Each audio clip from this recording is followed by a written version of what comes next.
Hello, good afternoon. Welcome everyone. Congratulations, it's about 2 weeks in the semester. 3 weeks, yeah, 3 weeks. Yep, you are counting the days, yes. 6? It feels like 6, right? Anyway, we have the pleasure of having Paul Conder today. He's a principal at Arcadis, based in New York. And Paul was supposed to come actually next week, but he had an urgent client meeting in London. In fact, he's leaving after this presentation.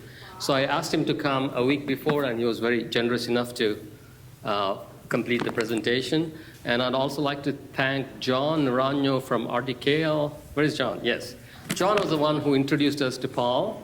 And so thank you, John. So just a very quick introduction about Paul.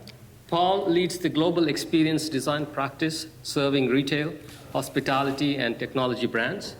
His team's work is driven by research into human behavior, community engagement, design principles, and marketing insights. Paul has worked with global brands such as Ford, Starbucks, Nike, Caesars, and the city of Amsterdam. Before moving to New York in 2016, Paul was a principal in experience design at Lenati Consultants in Seattle. Previously, Paul taught industrial and digital experience design at Emily Carr University, the University of British Columbia, and Simon Fraser University in Vancouver. He has been awarded several of the top awards in the design industry, including Best of Neocon Gold, the CX Impact Award from the CXPA, and the Retail Design Institute's Store of the Year. His work has been featured on CBC Canada, TFI France, NBC News, Fox News, and CNN. So we are very honored to have Paul here, and the title of today's lecture is Nice Store, Does It Sell Anything? So Paul. Thank you very much. As I mentioned, I'm not going to be using a mic today, so anybody who's in the back, please feel free to come down. Might get a little quiet. This is about how loud I'm going to be talking. I do that because I don't like the experience of wearing a mic. I find that I talk quieter when I wear a mic, and I'm not as animated and not as much fun, and I want to be fun. So this is how we're going to do it today. My background originally is industrial design. I designed products. I was really focused a lot on furniture. I did some electronic stuff down in California. I'm from Canada and spent most of my career at that stage in Vancouver. And there's something that happened about 10 years ago where I realized that what we do in design, where we try to understand who a user is, what they do, what they want, what they aspire to, what pisses them off, all of that stuff, is really not something that you can avoid dealing with. You can't just deal with form. You can't just deal with making something beautiful. You got to deal with people. It's a very different question to ask, does something work versus do you like it, right? Very different question. And I wanted to move away from the does something work world into also embracing the human aspect of it. And when you do that, things get really complicated because people are really unpredictable, right? So let's get started. We have a bit of a problem with the design professions, in my opinion. And the reason is that they are all aligned to 19th century manufacturing and production channels. My background's industrial design, which meant that I designed for manufacturing. I was very comfortable in places, well, not that really look like that, maybe a little nicer, hopefully. And so I would come up to a client and I would say, I don't know what your problem is, but the solution is definitely a new chair. Because whatever I did, I had to manufacture it, right? And there's a reason that we do that to ourselves, and it's so that we can get to scale faster, okay? So in the corporate world, after the Industrial Revolution, you silo into a whole bunch of different specialties and departments, and it's really important that the people inside those departments are completely replaceable, okay? Well, lost 2 architects the other day, you know, terrible gardening accident or something, landscape architects. We got to get new architects in here. What are we going to do? Well, we hire 2 more. Just, I don't know, get me some resumes. They're exchangeable. Engineers are totally like that. Architects are a bit different because they have a star system. There's that sort of creative thing. Like, you know what you're getting when you hire a Frank Gehry, right? But most of the time, it's actually a lot more exchangeable than you think. The reason that you do that is because we are all replaceable things in an industrial system, just like the machines. You have to be replaceable, or else the system breaks. You can't get to scale in an industrial world, and so we've learned to specialize. Our education system is dedicated to that idea, because we split people up early, and you run in one silo, and you think that yours is the best silo. Talk to a civil engineer about that, right? Talk to somebody who's really just immersed in the digital space. Put these blinders on so that we can run really fast in a straight line. And that's very, very helpful. If you've ever wondered why so many schools that we put kids in, the sort of older model of what education looked like, not this place is really nice, but the public school, K-12 stuff, why it looks like a 19th century factory, it's because it is a 19th century factory, and you are the product. Luckily, we have places like art school, where you're meant to break down some of those barriers, right? But in the industrial space, architects make buildings, which is meant for construction. That's our friend Mies up there. I'm sure you recognize him in the Seagram's building. Charles and Ray Eames, heroes to me. All these people are. You know, absolutely, you will not find better industrial design out there than a Charles and Ray Eames chair. It's unbelievable. And by the way, in my opinion, that's sustainable design because you're never going to throw it out. It's fantastic stuff. So iconic in our culture, there's jokes about it on sitcoms. Frasier had like 4 or 5 jokes on just the fact that he had that chair. You probably don't recognize Alan Kay up there. He's the guy who came up with the desktop metaphor when he was at Xerox PARC. And that became the desktop that we have in Windows and Mac OS. And that's Virgil Abloh up there, rest in peace. Great fashion designer. But the point of this is that industrial designers make products. I don't know what your problem is, but the solution's a chair. Architects, I don't know what your problem is, but you need a new building. Even digital design, it's a bit more flexible because of what it is. Fashion design, like you wind up living in your production channel. Now, designers have superstars in each of their fields who represent the best of the profession. And I'm not trying to discount that at all. These people are great. All these designers care about the human experience their work supports. And we're talking about experience design today. And I bump into this a lot. It's like, well, I'm a designer, I do experiences. You know, I do interiors, you experience the interior. Absolutely. Totally you do. Stand back and look at it, it's beautiful. A really great piece of architecture, you build an emotional connection with it. It has a utility to it. It defends you from the elements. Like there's that feeling when I walk in here and I feel the AC. All of that stuff is, connects with people, and there's an experience there, and you think that through. But you only do it within one specific channel. And that's how far your reach goes in traditional design.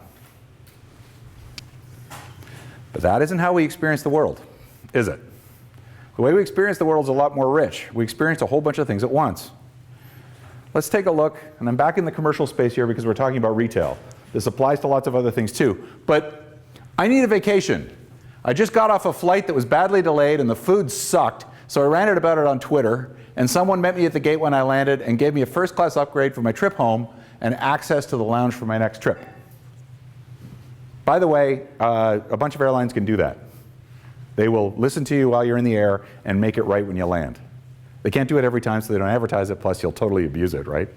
But they use it as an opportunity to build a relationship with you. Well, that's great. If we're the people that just designed the lounge, we're not dealing with the whole experience. The value in it is because this whole thing comes together, and it involves service, it involves communications, it involves social media, digital design, and a great built environment. This doesn't discount what the built environment's about. It just means that it's tied into something bigger. Let's deal with retail. I used an app to pay for a product in a store where staff showed me 2 options that I asked for because I saw them online, that I first heard about on social media in a really cute ad that followed me after I watched some content on an influencer's Instagram. Do we design retail if we just do the store? Not anymore. And you all know this because you've all experienced it.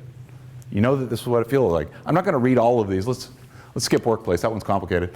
I don't feel so good. I just received a prescription that was delivered to me in 2 hours from a company that's tied to my insurance that told me which doctor I should see in a nice doctor's office, but she said next time we could just do this online.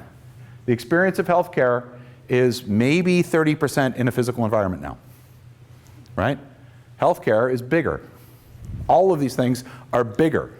And the people that we work for, their brands do that whole experience. Alaska Airlines does the upper left. I know the guy that designed that, actually. That experience was designed. Somebody created it, right? Design can live in the, let's make a building. It can also live in, let's make a complete experience, and that experience builds a better connection with people. That's why I started this thing where it's like, you need to learn about people and you can't just phase that out. The number of times I'm in a room with interior designers and architects where I'm like, okay, who's using this? And they look at me like I'm crazy. It's like, people. Everyone's here. It's like, no, they're not. It's usually a very narrow group of people. Upper left there, the people on the plane, right? You can learn about them, learn what their interests are, learn about what makes them angry. So, hospitality now isn't just a hotel, it's how people have fun, socialize, and travel. Healthcare isn't just a hospital, it's how people get and stay well. Retail isn't just a store, it's how people consider and make a purchase. And workplace isn't just an office, it's how people work together. Notice I'm saying not just an office, it's an office too. It's part of it, right? Now you might think that the big commonality in all this is technology. That I'm here to say, give you some sort of spiel about how digital connections are changing everything. We're all going to be working from home, and you're all going to get replaced by AI, and all that sort of stuff.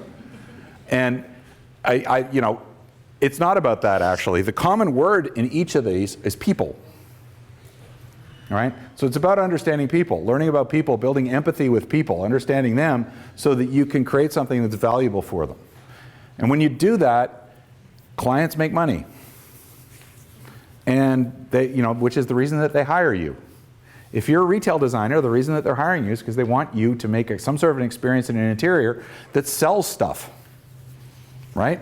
But you do it by creating value, not by manipulating people.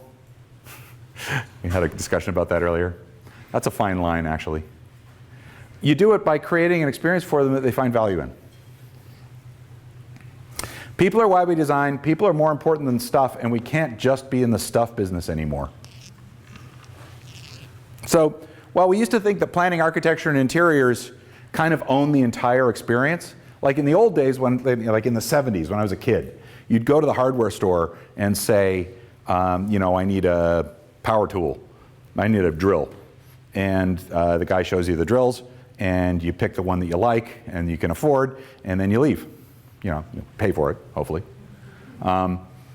That's the whole shopping journey, and it all happens inside the store. So the people that design the store say, well, we've designed the experience because we own everything. It's all happening inside there. You all know that's not true anymore, right? Now what happens is I say, which drill do I want?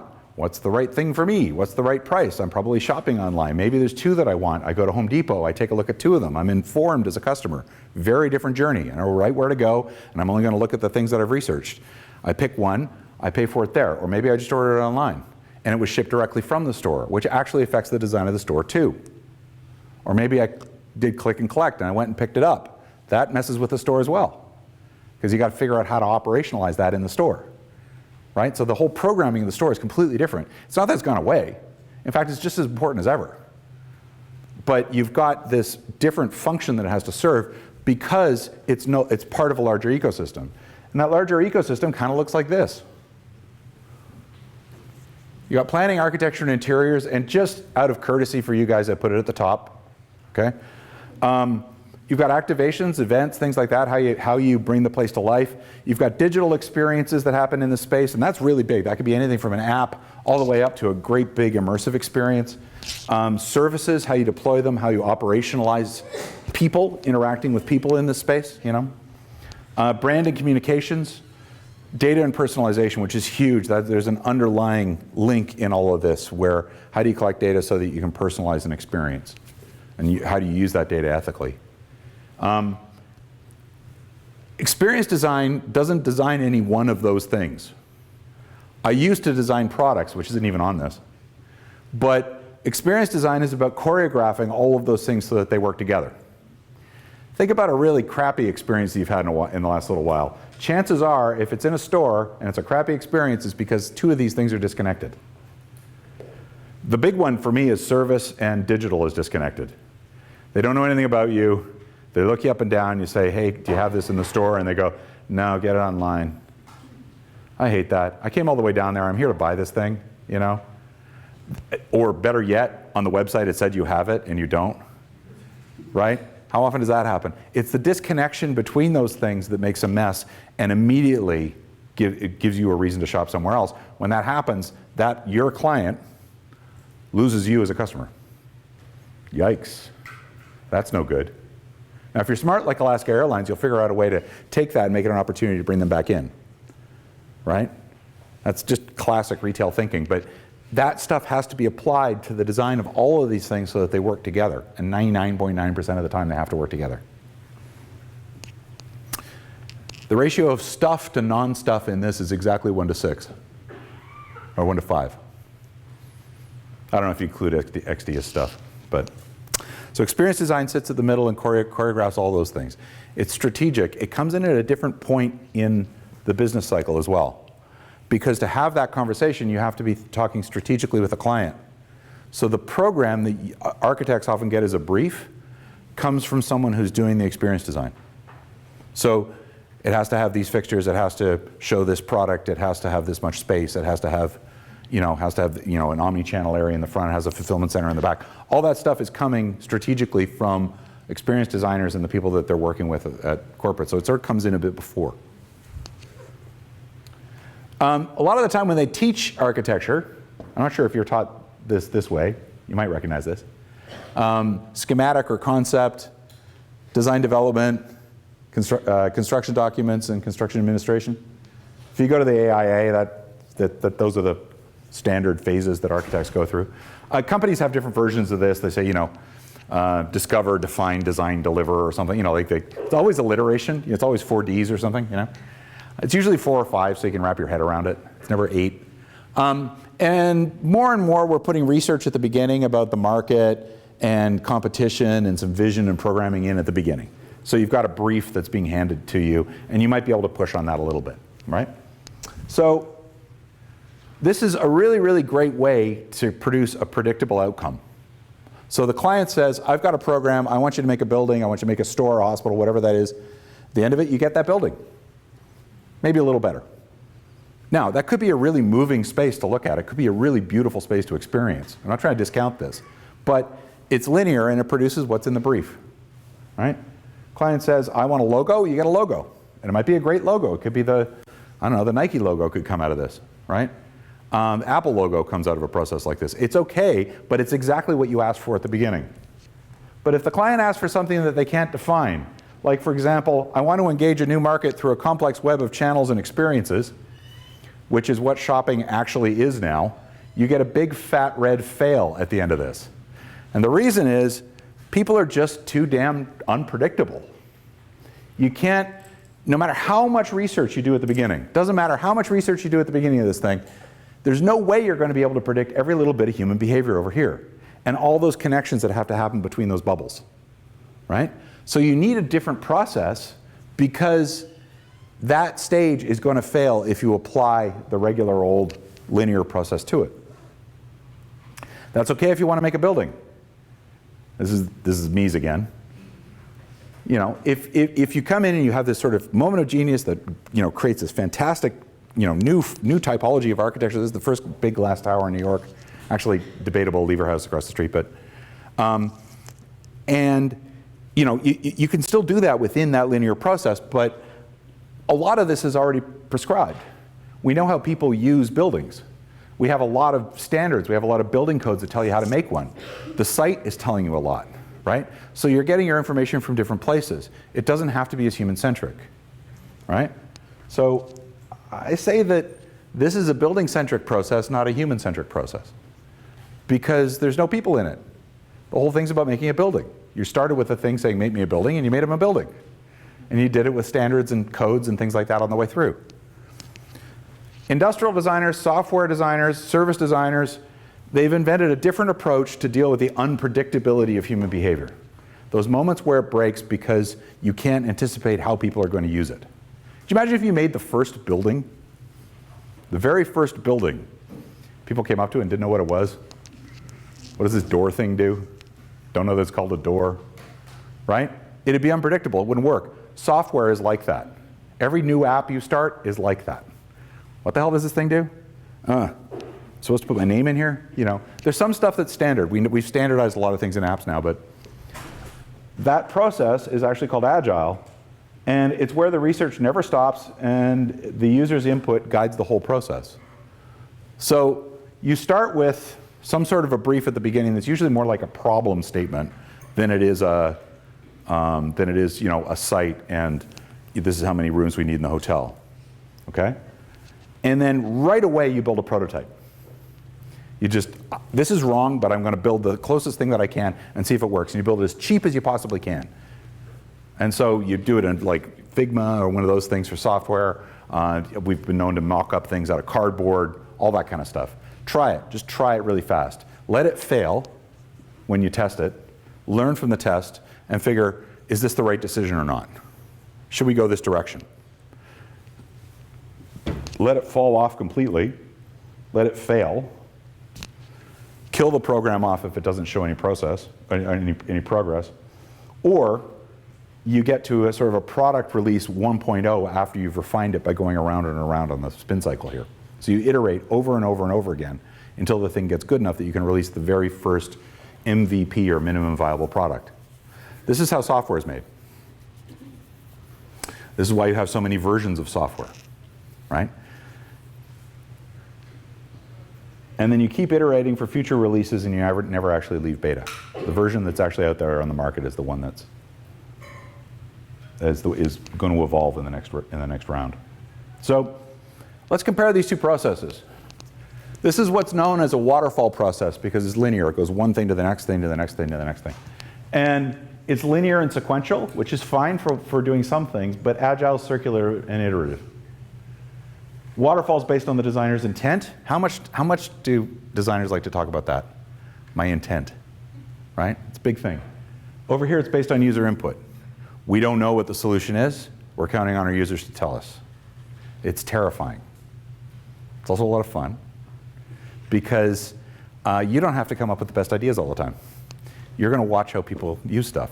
We did a furniture line a long time ago where it's one of the last industrial design things that I did, but it's a good example of this, where we had a truck with a bunch of equipment on it, and we put 10 versions of our furniture system out in different offices. And we drove around in the truck, and people would give us feedback on something. It's like, oh, you don't like that piece? Okay, no problem. Take it on, cut it down, drill a hole in it, you know, whatever. I think we had to take it back to the office to weld it, I think, if we did that. But, you know, we bring this thing back, and it's basically smoking, you know, because it's still hot from the machining, and you take it and you pop it in. It's like, is that better? Yeah, that's better. Okay, use it for a week. Tell me what you think later. And you just ran around, and gradually the product evolved based on the user feedback. If I had to come up with the end product in one go, I never would have come up with it. I never would have developed it, and it was a really different thing. It was a kind of crazy cockpit thing. So that's how this works when you're dealing in a world of service, when you're dealing in a world of altering human behavior. Whenever you're messing around with human behavior, you got to live over here to get it right and listen to their opinions, because I guarantee that anything that you dream up in one shot's wrong.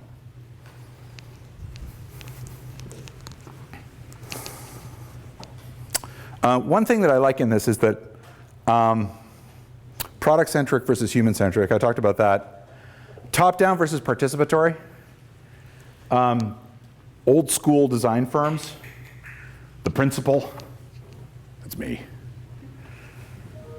You know, has an idea, and everyone works till, you know, 2 o'clock in the morning producing the drawings for it. And he comes in and he goes, no, that's not it. I said make it red, you know, whatever. There are still places like that. There are. And they do that process, and it's fine. This over here, you can't be an asshole. You can't afford to. Because people just leave, and you need their input. And so there's a whole culture difference around these two things. Over here looks, you know, on its extremes, looks a lot more like a playroom. And the designer's more like a facilitator than the big visionary. The designer takes the role of having a conversation with people.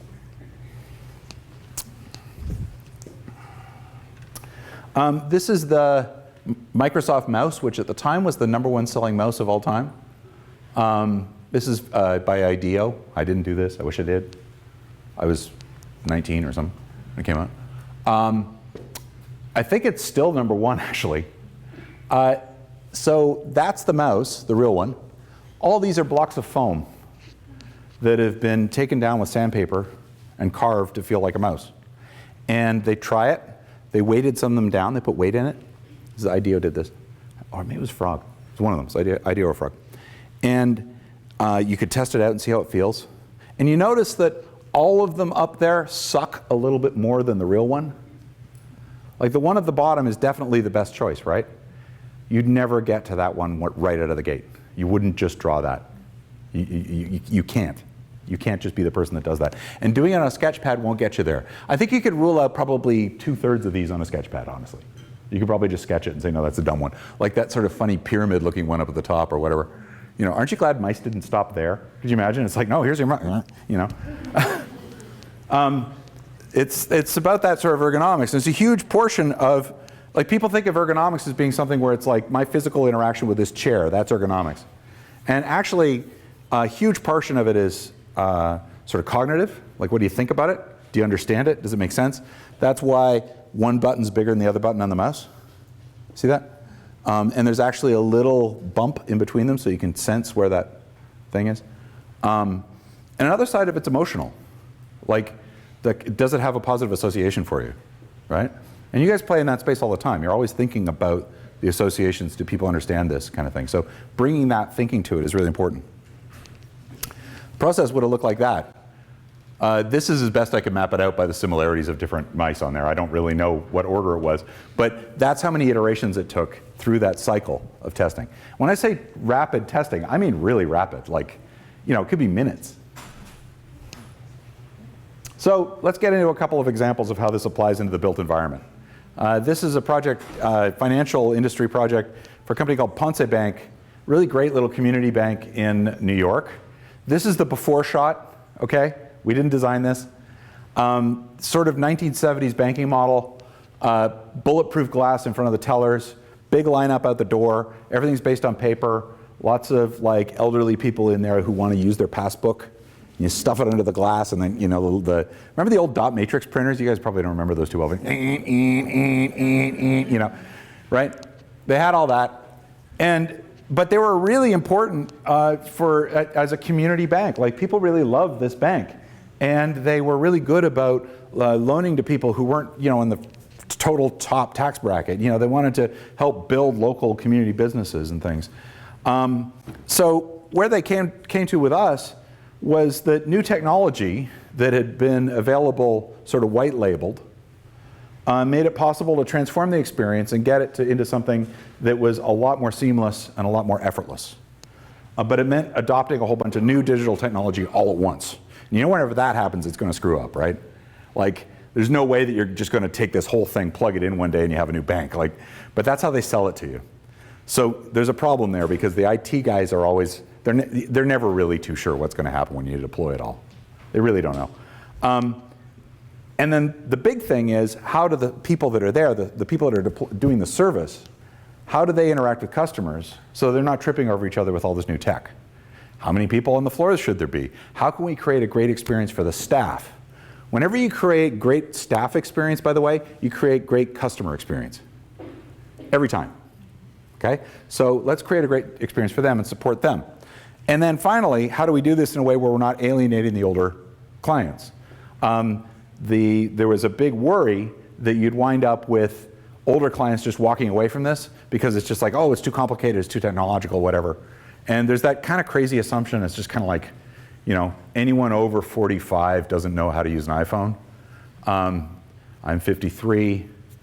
I know how to use an iPhone. I had a computer on my desk all the time. So there's this kind of assumption that happens where it's just like, oh, those older folks, you know.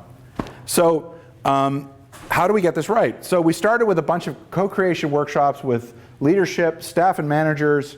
And so in this picture, there's the CEO of the bank. There's the chief marketing officer who also is really great at customer experience. His name's Steve. He's become a friend of mine in this process. We have a teller. We have someone from operations, marketing. We have a few managers in there. There were members of the board were in there. And we all work together to say, okay, what do we want this thing to be in the future? And the idea is that instead of stuffing all these new digital tools at the customer, what if we use them to empower the staff to deliver more personalized service? Because then the data's in their hands, and you're taking all that burden away from the customer. And actually, luxury brands do this a lot. So, okay. Then what we did was we took a bank branch that had been gutted, but it was still licensed. Okay, they happened to have one of these. And we got all of the staff together, and it's a small enough bank that we could actually get all the staff together in different sessions, and we co-created the future state journeys that people experience when they're in this space. What that means is, okay, I come in the door, I'm greeted a certain way, I'm triaged over to here because I'm asking for a loan. I sit down in a really nice space that's like a boardroom, so I have some privacy, but it's still open and bright. Someone comes in, brings me a coffee, I sit down, and somebody presents loan options that would be relevant to me because they know me. You know, that sort of story, developing that story, but getting it down to the point where you're seeing everything the staff are doing too. And you're actually able to pull out what's called business requirements. That's all the stuff that the business has to do to make this real. Okay? So that's everything from the coffee maker to the boardroom to the, you know, whatever digital thing is running on their iPad. So we map all that out together. And since this was an empty space, we mocked up what we thought the bank would look like, knowing it was wrong, and built some furniture out of plywood, and got some stuff from IKEA, made a bunch of stuff out of cardboard, and kept moving it around until it felt right. And we would role play all of these journeys until we thought that they were ready for prime time. We also deployed all of the digital stuff in this space so we could see where it breaks. And boy, did it break. Always does, because the IT guys are lying. So in here, and there's actually a reason for that. There's a big reason for that. They get the biggest to-do list of anybody in the company, always, always. And it's a nightmare. Like, hey, how about a Salesforce integration? You know, that kind of thing. Anyway, so we wound up with this sort of bank humming along where we were able to accommodate the gaps in the digital experience using the staff. In the process of this, we trained up all the staff to do everything in the bank, which meant that you no longer had tiers of people that were sort of like the greeter and the teller and the manager and the loan officer. Basically, everybody could do anything, and they were all Ponce bankers. This is Ponce Bank, which empowered them, and they loved it. Like, they felt like they really owned this because they created it. See what I mean? I never would have gotten this right the first time. If I came in with a magic wand and said, okay, here's your new experience, bye, you know, whole thing would die, right? It had to come from them. And then, for fun, since we iterated on it with staff and we were all happy about it, we opened the doors to the bank while it was still all made out of cardboard, bolted all the computers and all the bank machines down, and operated as a bank for about a month, and got feedback from clients. I'm about to show you my favorite picture of my portfolio. That is an elderly woman, which is exactly the segment that the manager was sure would hate any digitized experience. And she's standing on her tiptoes to give us a really high customer effort score. So customer effort score is one of the things you can measure in an environment to say, you know, are you going to like this? Actually, effort is a really good predictor of loyalty. If you have to exert a lot of effort, it's very likely you'll go somewhere else. Think about it the next time you fly United, right? You'll think about other places to fly. Like, this is hope nobody here worked for United. This is like that to me is gold. And by the way, the only reason, talk about human behavior, the only reason that it spreads out and starts going low is because people didn't want their stickers to overlap. So if I was doing this again, I would have put a couple and overlapped them at the top, because all those scores actually were meant to be way up at the top. We collected all sorts of data, customer satisfaction, effort, all sorts of things from it. And the service in the interior space evolved through, it was a 6-week test, that's right. Started getting feedback like this because you could write on all the tables and things, which is kind of fun. And then in the end of this, we wound up with any Ponce banker being able to provide any service anywhere in the bank without any glass barriers. Wait times have been greatly reduced or eliminated. All of the teller stations are all broken up, so it's a lot easier to access. Existing customers rated the new experience very highly, often say it was more personal. And the reason for that was because we weren't forcing them to write everything on paper. We were doing more work for them, but we were doing it with the digital tools on the staff side. I love that. The little things you learn, like we thought that we wanted to make all of our tables counter height, like a kitchen counter, right? Well, first time we tried that, a woman came in on her walker, parked it off on one side and started leaning on it like this. We're like, oh, what if we raised it? Like that. It's high bar height, like around 50 inches. And 40, anyway. And so we jacked it up on the sawhorses, and people started doing this. It was amazing to watch. It was so easy, right? Dealing with your user. There's no way I would have come up with that. The operations of the bank are now almost 100% digital. Ponce Bank won the Top Innovator Award from the Future Branches Conference. And we're rolling out the bank now with this going to inform the interior. So it's not that the interior goes away. There's a lot of banks right now that are like, what's the future of the branch?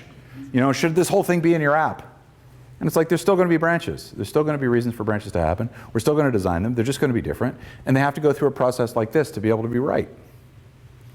If you just make something based on your stereotypes, you know it's going to be off base. How am I doing on time? Okay. I've got Petco and I've got Starbucks. Let's see. I'll do Starbucks. Petco's big. Oh, it's got dogs in it, which is cute. Starbucks. So just before I joined Arcadis, I did about 3 years at Starbucks as a consultant, helping them figure out what their customer journey looked like. The reason is that they'd grown really, really fast. Remember how I talked about silos growing fast? Well, they'd grown super fast and had become incredibly siloed. And they had 19,000 stores at that point. And you walked in and there was a big lineup at the door. No one was engaged with the brand anymore. Nobody really cared about it. I know I'm drinking Starbucks here.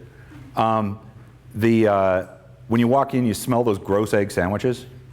You know those things I'm talking about, right? Like you are, you know. We asked a bunch of people what brought them to Starbucks today. Everybody's like, well, I'm addicted. You know, get this stuff in me. You know, and so it actually came from the CEO at the time, Howard Schultz, was like, enough. We need to figure out how we get some prominence back in our brand, because in the old days when Starbucks started up, you'd go there all the time. Like, it was actually a really nice place to hang out. It was the third place. The idea was that you have work and you have home, and a lot of urban locations, or suburban especially, you don't have a third place just to go and hang out, other than a bar. So that's what Starbucks was, and it created a community around it. It was really great. They were the real authority in coffee. Like, they were the first people to really do good coffee in America. And you used to have to take, I think it was 6 months to be able to become a barista. You had to actually be an expert in coffee. Now it's about a week. Push a button, out comes the coffee, right? So, and there's all these premium brands that have sort of hopscotched over them. So all this happened, and Howard Schultz sort of came in and said, we got bad food service, we got lack of expertise on coffee, long queues, repetitive experiences. And so we were tasked with the idea of finding the pain points in that experience, all the stuff that sucks, all the stuff that gets you to disengage, all the stuff that would make you want to walk away, or moments that are called soft spots, which is like when you come in and it's like, meh. You still do it, you still go through the motions, but it's not really great, you know? And then identifying realistic ways to improve it, and then calculating the upside of the business. So if we made all these changes, what would be the effect? So to do this, we built a little app that let us capture data in the field.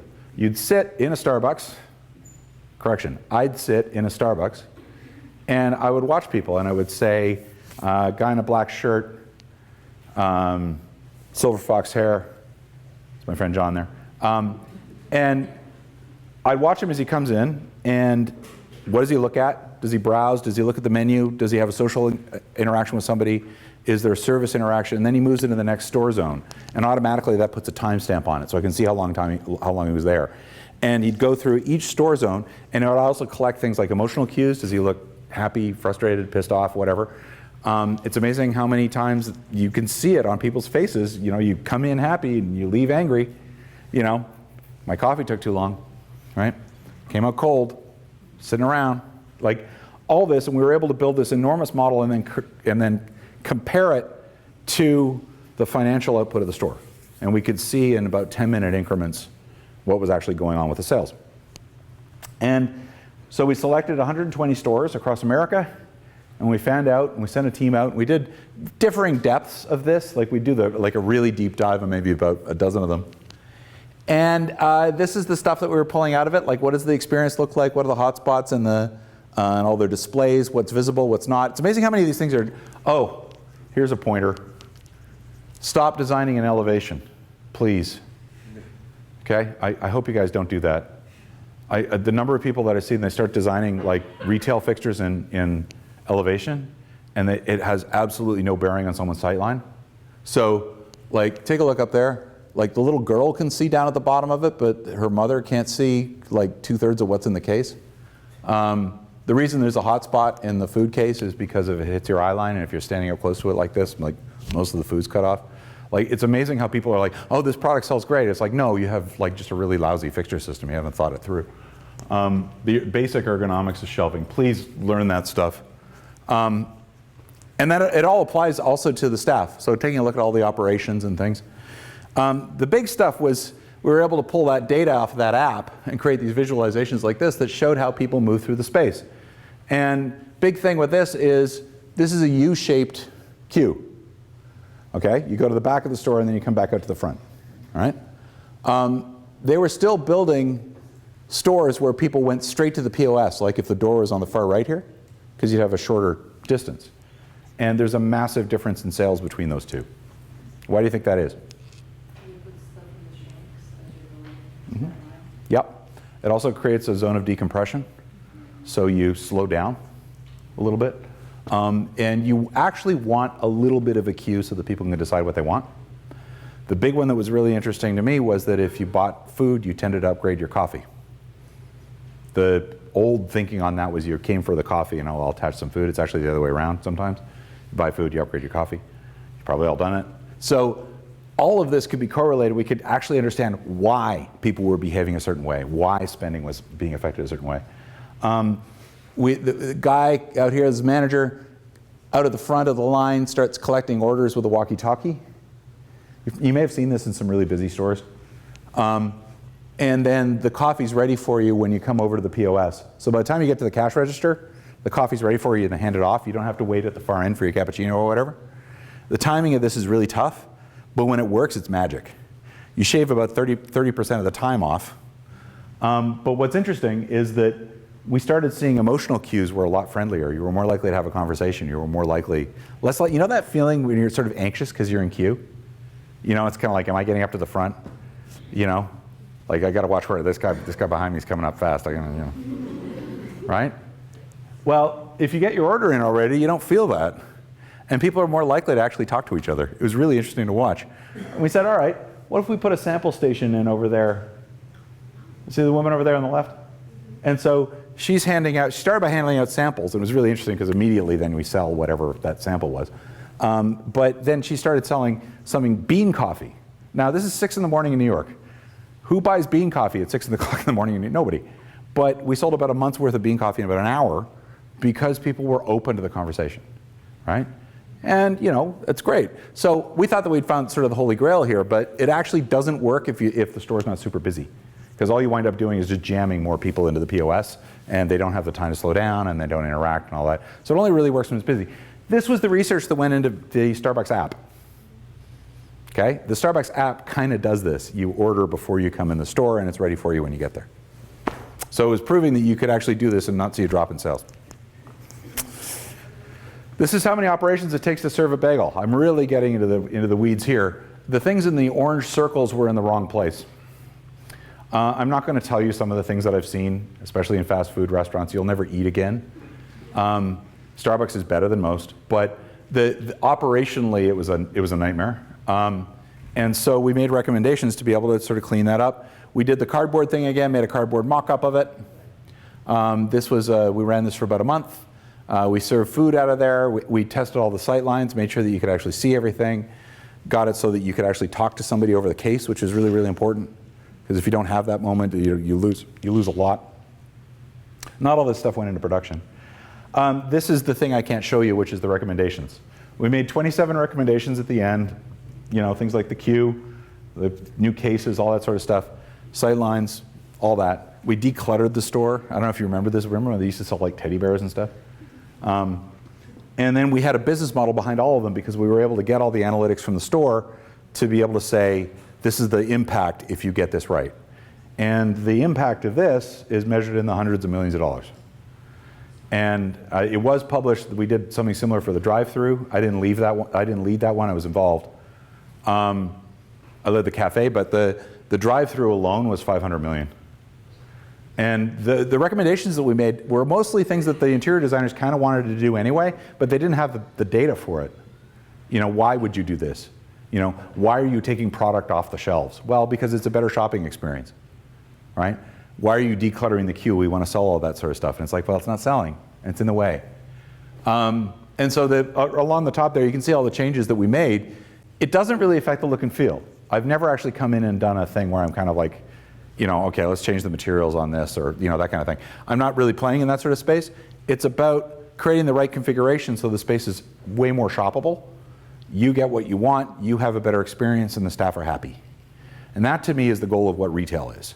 You're creating a connection between the people that are providing the service, the space, the digital component now, and the customer, and doing it in a way that's relevant for everybody. So we talk a lot about this idea of moonshots. You hear that term in design a lot. It's like, oh, we're going for a moonshot, big ideas. And that happens in workshops all the time. People on whiteboards, it's like, oh, this is going to be our moonshot. You know, somebody even draws a little moon or something. You hear that a lot. Well, the way to get to a moonshot is to blow up a lot of rockets. Elon Musk knows this. He's blown up a bunch. Yeah. The key is, don't put anyone on them when you do it. So prototypes, the essence for prototypes is to do it in a way that is, isn't that a beautiful picture, by the way? I think that is a SpaceX rocket. And it's a Creative Commons license. I found that one, so I could use it. The trick with prototypes is you do it in a high-risk environment where it's like 50% sure this thing could kill someone, you know, and then do it in a place where it's a low blast radius, so it doesn't create any harm. You're messing with things that can really mess with a brand. You can really change people's perceptions of a brand if you just deploy it too fast. And if you make a big change, the riskier it gets. So you do it in a controlled environment. We do a lot in a lab environment. So for example, we did a play space for kids, a small play space. And we got 100 kids and 20 different play points, like everything you could ever want, like things you could jump up and down on, and you know, the kind of stuff, you've seen these things around, right? And create this playground, put it together, get the stuff that the kids like, put it in one space, and see what they do, right? All the parents are there, you get the feedback. You do that in a lab, though. You do it in a place where you can watch it, you can be careful with it, right? And before we did that, we did cardboard mock-ups and saw, is that about right? Does that feel like the right scale? And then we did a plywood mock-up, and we showed it to a kid, but they didn't actually play with it. It's like, do you like this? Kind of thing. And we made sure it was as safe as it could be, and then we put it in a lab, and you take it out of the lab, and you put it, and you do it in the actual environment. So these things evolve, and they're better and better every time you do it. And by the way, my favorite play points didn't make it into the final one. Why? Because I was wrong.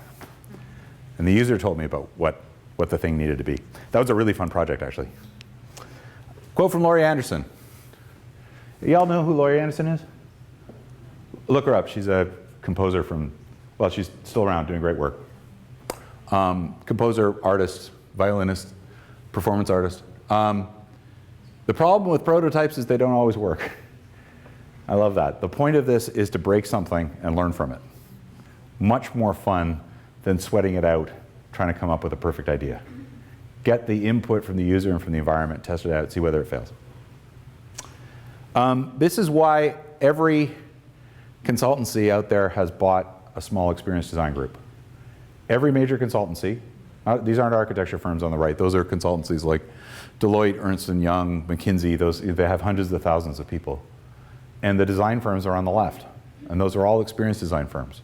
And they do the kind of work that I'm talking about because it plugs into corporate strategy. You deliver the experience to bring your business to life. And retail is the place where that can happen. And retail is the place, by the way, where you can collect really good analytics on it as you go. There's not very many that can actually do that. Like, we've done a lot of work in workplace. It's awesome, but it takes a long time for people to hate workplace so much that they quit. You know, oh, the coffee sucks here, I quit, I'm done. No, that doesn't happen, right? So the stuff that you're going to measure is so subtle, it's very difficult. Whereas in retail, it turns up in dollars and cents right away, right? There's a few other places where that happens. Transit, we did a big transit project. I don't just work in retail, by the way. We did a project with City of Amsterdam Transit.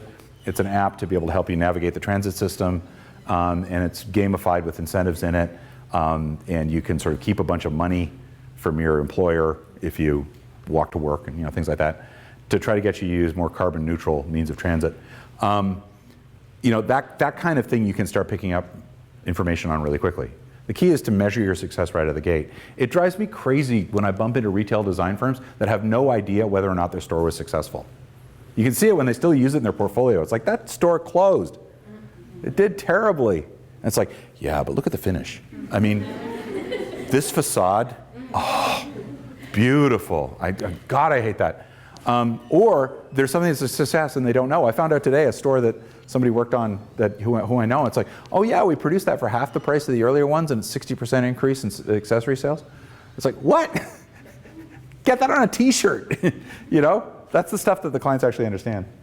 Bill Buxton, another hero of mine. I showed you the Eameses earlier and people like that. He's in that league. He was a computer scientist at Microsoft. Before that, he was at Alias Wavefront. Did a whole bunch of the stuff that you see now in computer animation. Created the interface for that. Expert in music, actually. The age of the Renaissance individual is long over, but not of the Renaissance team.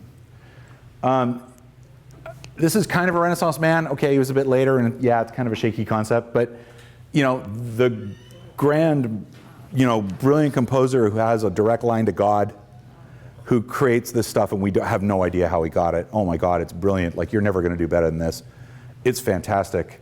He's like just that far away from being a deity, And he writes it down on paper, and then that goes to a conductor, and that conductor is leading an army of people to produce this thing. And now it's in the conductor's mind, and the conductor's a genius, and that person's going to bestow the vision on down. It's very top down, right? Same way you run an army, right? Same way you run a church, by the way. Pope's at the top, goes all the way down, fans out into all the different layers of it. I mean, it works, it's fine, but it's not that, right? Miles Davis, Cannonball Adderley, John Coltrane, Red Garland, Paul Chambers, Jimmy Cobb, and Herbie Hancock a little bit later on. That's a Renaissance team. It's not that there isn't a leader of it. Miles Davis was the leader. All of them are contributing ideas, and they're feeding off each other, and it's a little bit different every time. They're experts that come in together from different disciplines, right? And so the way that it looks for us is that I don't come in with the big vision and say, build that. I have some ideas. The way it works is we get a psychologist. I have one on my team. We have somebody who's great at data analytics. She's amazing. We've got someone with a background in education and UX design. It's amazing. She used to teach K-12, right? And you build that team around the kind of experts that you need, graphic designers, architects. Get that group together so that they're contributing as more like a band would, where they're equals. And they can work together. And then I don't have to come up with all the ideas, because if I did, it would be wrong, right? Because it's just too complicated. And then you get the users in. Then you get the stakeholders in. You co-create with them so that they feel ownership of it, and you create something that you know is on target for what they're looking for. And I guarantee it's going to be different than what you think. The lone genius versus the collective, the Renaissance man versus the Renaissance team. In this environment, the designer becomes more like a facilitator, a synthesizer, or a producer. Star equity becomes team equity. The Renaissance man becomes a Renaissance team. It goes from the individual to the collective. It goes from top down to distributed. It goes from low risk to embracing risk. Blow up rockets. You just do it in low impact scenarios, and going from linear to distributed in that process that I showed you before. That's where design's going, right? I am so encouraged whenever I meet young people, because this is endemic to you guys and it wasn't to me. I had to learn it. I learned design the other way, right? And took 10 years trying to figure out how not to do that anymore. And then I stopped designing chairs and started designing experiences, right? And I made more money when I did that, right? What I found is that younger people, no matter what program they're in, they tend to be more likely to adopt this other way of thinking about design. I don't know why that is. education's probably gotten better. We're communicating between disciplines more. I know they're teaching some of this in high school now. So I have great hope for where things are going every time I do one of these things. Stealing this quote from John Cage, another musician. I can't understand why people are frightened of new ideas. I'm frightened of the old ones. Thank you very much.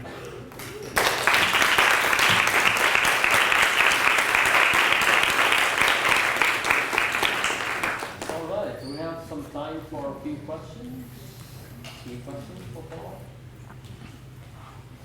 Tomatoes? You can throw tomatoes? Yeah, you were first.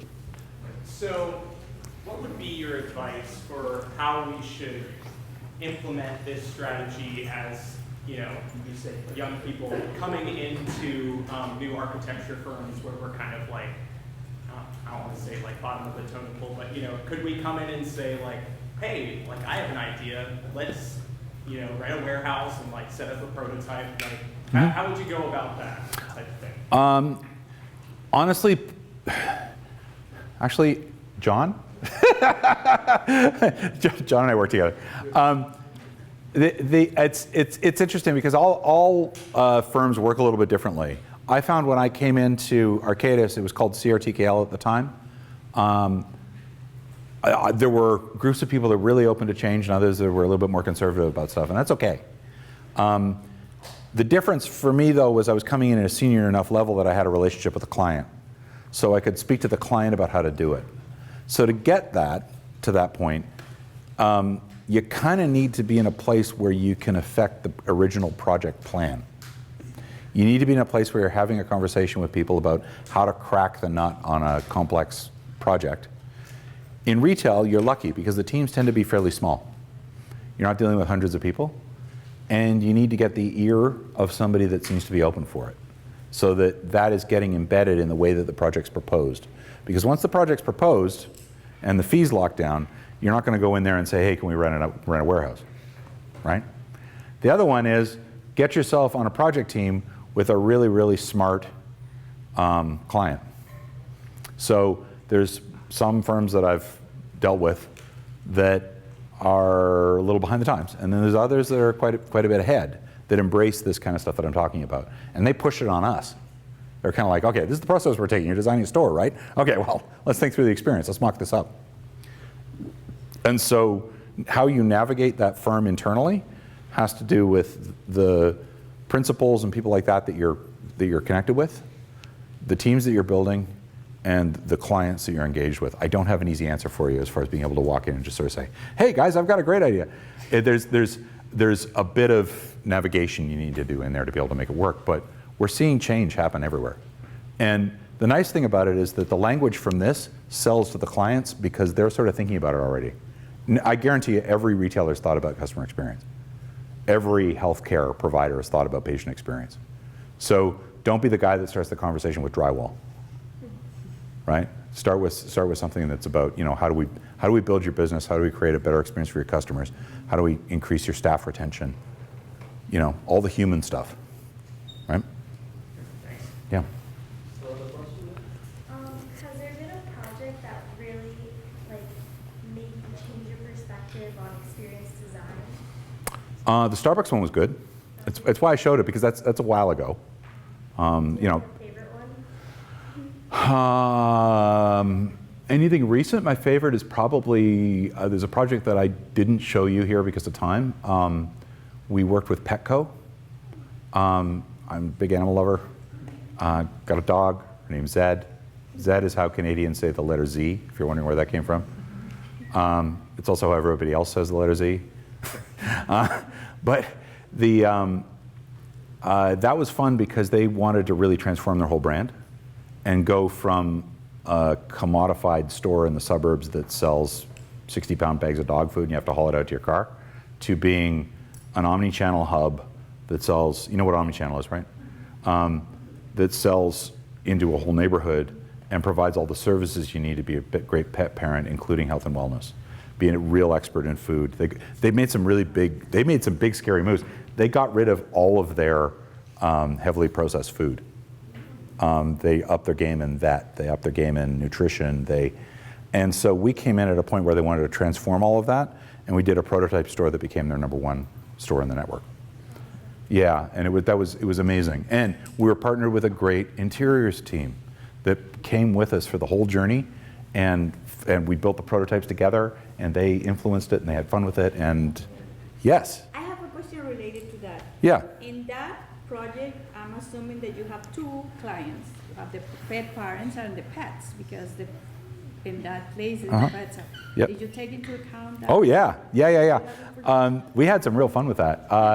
The lighting in the space is tuned to the circadian rhythms of the pets. We had a Petco has some real experts, as you can imagine. Not just vets, but animal behaviorists and stuff like that. And we went through with them and did an audit on everything we did. We tested it with a pet, so we built cardboard models, like I showed you. In this great big space, we built all the sort of real customer-facing stuff, like the checkout counter and the vet check-in, and I think we did the grooming studio. And then we brought in a dog. The dog name was Gouda, and we tested. We had about 200 journeys there because it's so complicated, and we tested everything with a dog in the cardboard environment, and it's amazing what happens. And it's amazing what happens to the humans when they have a dog. Your whole field of view when you're dealing with a pet is completely different, especially if it's a big pet, like a husky or something. You're getting dragged around in the store because they're smelling all this stuff and things like that. And meanwhile, somebody's there kind of like, can we get them to shop on their app? And I'm like, no. That other hand should be carrying stuff around in the basket, right? And so the like just basic stuff like that.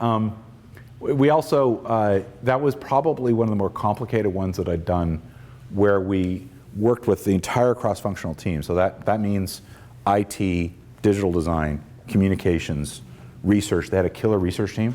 We do too. Actually, we have a really great research team in-house, but there was this great team there in Petco that actually were able to give us really great insights, so we could go a long way with it. And then we got all of them together and said, this is this enormous matrix, 200 journeys listed down here, 200 business requirements up here, this enormous grid of dots showing, and if you pull one dot off, the whole store unravels. So we have to put our arms together and say, 6 months from now, that's going to be the store. And we got everybody to collaborate. And that's not all me, that's them. Like, they're just a really good team. And it was, part of it is their leadership is really good. Like, they're a great company. And the end result was something that I'm really proud of. One last question. Yeah. Yeah. To the Starbucks, so once you came up with that design, all the Starbucks have to change like that? Eventually. The way it usually works in retail is that stores get refreshed every 5 to 7 years, roughly. And when you've got 19,000 stores, that's a pretty heavy cadence. So they're doing several stores a day. Changes would happen over a long, long period. And so it's very difficult to sort of go and change, a big network. I Dream of Jeannie? You guys can't possibly remember that. Anyway, I still do this, and they adopted, I think, 25 of our 27 recommendations, I think. I think that was the number. There were 2 on there that were a little wingy. So did you find that middle shelf that was just like a rectangle for the bakery, that didn't work because you couldn't see above it? Because there's 3 different designs for bakery shelves. Well, there's a bunch of different designs for their bakery shelves. And The ones you put up. okay, The one with the rectangle on the are you talking about the one with the curved top? No, the rectangle one. Just, it didn't have a curved top. Oh, okay. It didn't work? I'm trying to remember. It was a while ago. We analyzed each of them for sightlines. Basically, in queue is a very different sightline than it is if you stand back a bit. And nobody in Starbucks stands back, right? So your field of view is a lot more top-down when you're there and a little bit out front. And then you need contact to the staff back there, and it's very possible your staff member is 5'4", 5'2", right? And so you've got this very narrow little space where you can play. And so you'll notice now a lot of them are sort of scooped back, and that's to be able to provide more visibility into it. The one that they used to use had a fridge down here that was designed for doing yoga. You know, if you do this, it's, you know, it's perfect. It was because it was designed in elevation.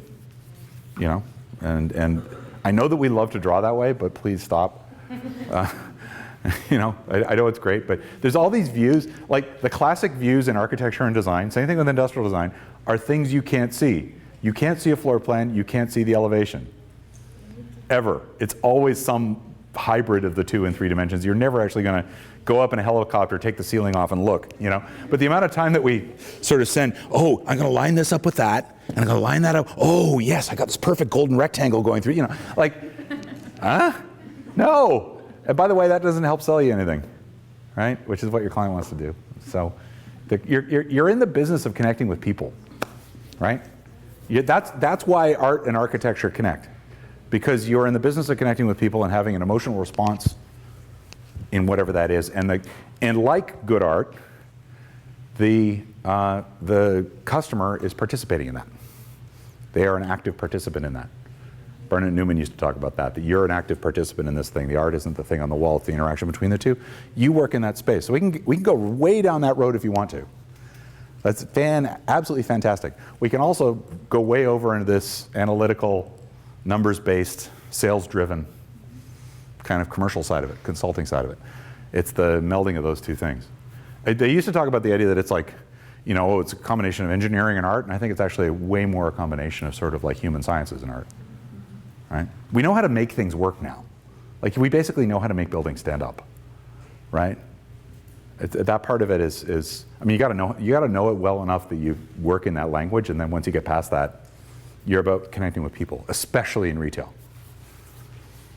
One more? Oh, sorry, did I overstep there? Yeah. Yeah, just a question. Well, thank you so much for the great lecture you gave us. Very, very interesting. Pleasure. I really like the collaboration of the team, all working on the project. I think the question I have was for maybe a little bit specific about the mock-up that you had, and sort of who was testing that? Was it like the random participants or somebody from the team? Really good question. Yeah, it was testing. Really good question.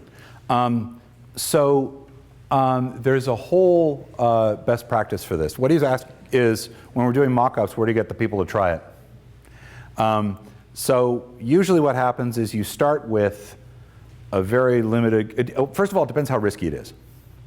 If you're doing something that people might hate, right, or might take exactly the wrong message away from. I'm not talking about risky as in safety. We never put anybody's safety in harm's way, by the way, we don't. But these prototypes are meant to sort of like have people come up and react to them. What do you do with it? And so you start usually just with people around. Like, hey, do you like this? Does this work? Is this, you know, it's good? And then just sort of get a feel for it. That's not scientific though, because you haven't picked people from a representative sample. The next you would do is in a lab, and you do mock-ups that are good enough resolution that you're testing the right thing. So you know what you're going to learn from it, right? So in the case of the Ponce Bank, we were interested in the top surface, its position in space, how big it is, you know, what affordances are attached to it. You know the term affordance? Yeah, you got that one? Okay, good. Good job. And so we're interested in that. We don't care if it's a sawhorse underneath, right? So just go to Home Depot, buy some sawhorses, plunk them underneath. It could be cheap, right? So you're always trying to do it as cheap as you can, but a high enough resolution that you're testing the bit that you're interested in. Then you're probably going to want to be in a position where you get what's called a panel of people, where you source people that are in the kind of user group that you're interested in. This is super important if you're dealing with anything involving people with different kind of levels of physical ability or neurodiversity or things like that. It's absolutely important. It's amazing, amazing what they'll teach you when you're in that situation. But same thing with just customers. Kids, I mean, that example that I gave you earlier for that client that remained nameless and I couldn't provide very much detail on, that was a project where we got kids in, which is insane. Like, there's lots of actors that's like, I hate working with kids. I love it because it's like completely unpredictable. It's amazing how they break stuff. We did like they really know how to break stuff. We did an exhibit in a museum in Vancouver that was the electricity exhibit, you know, and there was a giant hamster wheel and you run the hamster wheel and lights go off and it powers all sorts of things. And there was a big wind turbine and all these things. So there were about 6 of these things. And the hamster wheel, we're like, we know this is going to go wrong. You know, how are we going to do this? So we overbuilt it. The thing weighed like 2 tons by the time we were done with it. It was this enormous steel ring, big industrial bearings on the bottom of it holding it together. You had to hold on with both hands, and electrostatic sensors on it would release the brake. So you actually had to have both hands on the rails to be able to do it. And we scaled it so that a kid could do it. And we're like, okay, I think it's good. And we tried it out and tried it out. And we had a couple kids in it, but we tried it in the shop, and they knew they were being watched. Okay? Very different when it gets in the real world. Bolt it down to the floor in the museum and sort of cross our fingers, and we're sort of like, okay, you know, this is as good as we can make it. I don't know what else it's going to be. You know. Very first thing that happens, one kid grabs onto both hands and starts running and runs up the side of the wheel. 3 of his friends lie in the bottom of the wheel and start rolling around like this, like pinions. And I'm like, oh, we're fucked. Now, it's been there for about 15 years, and it's fine, and nobody's really hurt themselves on it, and it's good, but it's just like, you will always learn something from the user when you do this. And in a way, I'm kind of glad we didn't get that happening in the shop, because we would have been like, you know, we would have like, oh, we can't install it, you know. And I think there's something to fun that you do things that are a bit unpredictable. Retail should be fun. Anyway, so that's when you do a panel, and then once you've got it in a controlled space and you're happy with it, then you do a higher resolution one, like a production prototype that looks pretty much like the real thing. It can still be foam core. It can still be printing and stuff like that. The Petco stuff, a lot of it was printing, and you pilot it. And you do that in a real space, and you see how it changes things. I'm a really big fan of like not getting too caught up in this, though. Like that walkie-talkie thing with the guy that went out to the street, and that's a prototype. We just didn't have to build any fixtures for it. So if you're trying to change people's behavior, you can do it with a walkie-talkie and a camera, and you know, moving some existing fixtures around, see what happens. You don't have to sort of say, okay, well, that's 2 months of mill work, you know. You could just, you could change things really quickly and see how people react to it, and you know, make it very, very light, and you can learn a lot, right? Again, I never would have come up with that if I had to do it by myself. Okay. Thank you. I just want to give you a small souvenir. Oh, that's very nice of you. Thank you very much. Thanks so much. Thanks, everybody. And I'll be here for a minute or two more if you want to come down and say hi or talk about anything. Thanks a lot. Thanks to the AV guys.